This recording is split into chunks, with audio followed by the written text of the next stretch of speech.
What if I told you that low self-esteem doesn't actually exist? That the feeling of never being good enough isn't a personality flaw. It is a survival strategy your brain built to protect you, and it refuses to turn off. Think about the last time you actually won. A promotion, a compliment, a finished project. Did you feel proud? Or did you just feel a brief moment of relief, followed immediately by the fear of the next thing?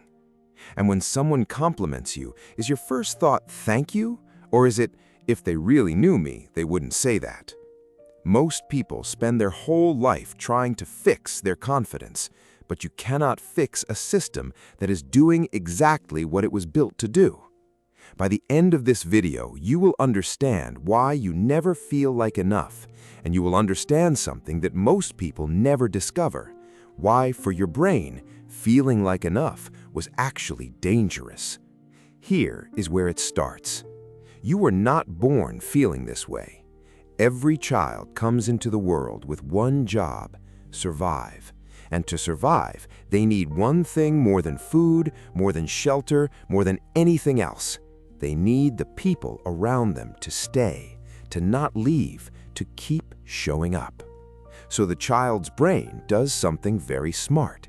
It watches.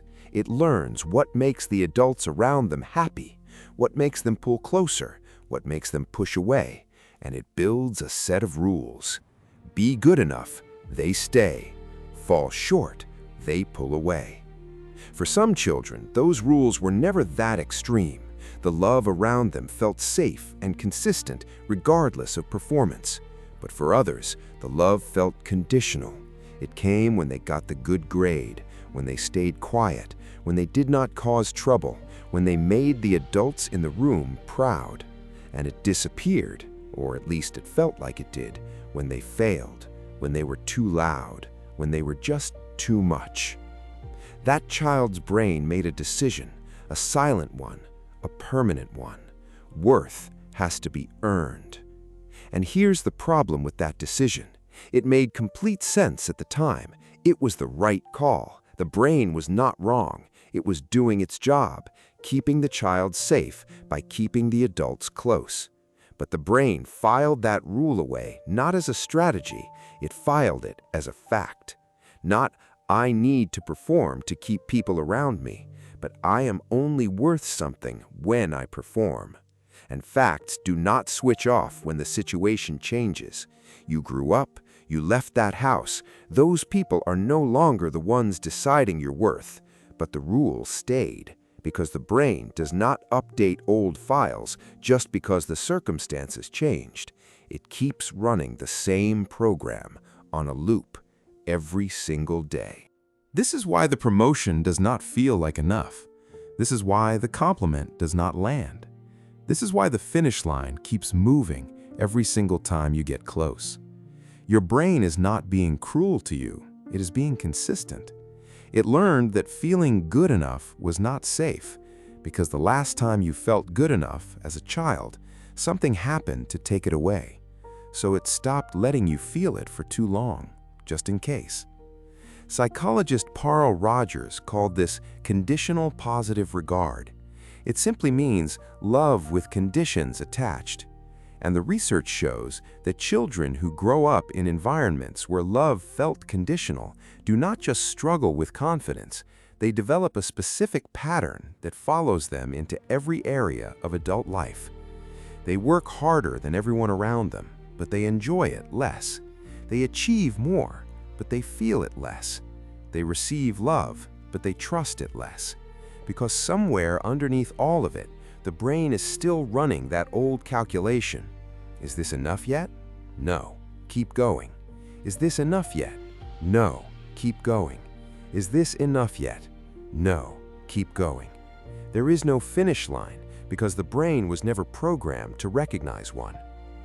And here is the part that changes everything. That voice in your head that says you are not good enough, it is not your voice. It was never your voice. It belongs to a version of the world you lived in a long time ago, a world where your worth genuinely depended on your performance, where getting it wrong had real consequences, where being enough was a moving target held by someone else. You are not in that world anymore, but your brain never got the update. The people around you now, the ones who love you, who chose you, who stay, they are not scoring you. They are not waiting for you to fall short so they can leave. But your brain does not know that yet. It is still protecting a child who no longer needs protecting in the same way. Recognizing this does not make the feeling disappear overnight, but it changes what the feeling means. It stops being evidence that you are not enough, and it starts being evidence that you had to survive something, that you built a system so effective it kept you safe for years, that your brain was so loyal to you it kept running that system long after it needed to. That is not weakness. That is a brain that loved you so much it refused to stop protecting you, even when the danger was gone.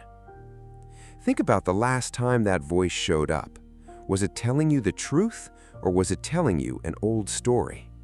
Drop that in the comments. I genuinely want to know. If this felt true about something in your own life, that recognition matters. Most people never name it. There's more of this every Thursday.